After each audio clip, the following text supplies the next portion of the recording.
এই ওয়েবসাইটের মাধ্যমে আমরা কিভাবে আমাদের নাম্বার সহ রেজাল্টটা চেক করব এবং আমরা কততম ওয়েটিং লিস্টে আছি, আমরা পাস করেছি কিনা, কোন নার্সিং কলেজে চান্স পেয়েছি, এই ডিটেলস ইনফরমেশনগুলো আমরা bnmc.teletalk.com.bd এই ওয়েবসাইটের মাধ্যমে চেক করতে পারবো।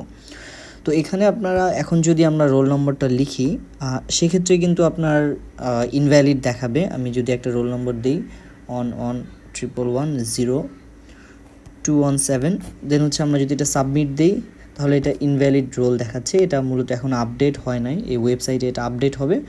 যখন আপডেট হবে তখন কিন্তু আপনারা এটা দেখতে পাবেন। সেক্ষেত্রে আপনাদেরকে একটু ধৈর্য ধরতে হবে, হয়তো বা আগামীকালকে আপনারা এইটা রেজাল্টটা পেতে পারেন।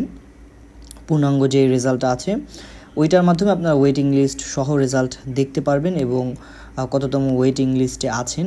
পরবর্তীতে পর্যায়ক্রমে আপনাদের first waiting list, second waiting list, এই ওয়েটিং লিস্টের রেজাল্টগুলো প্রকাশিত হবে। এই সব তথ্যগুলো আপনারা নার্সিংয়ের যে অফিসিয়াল ওয়েবসাইট আছে bnmc.gov.bd এই ওয়েবসাইটের মাধ্যমে আপনারা জানতে পারবেন।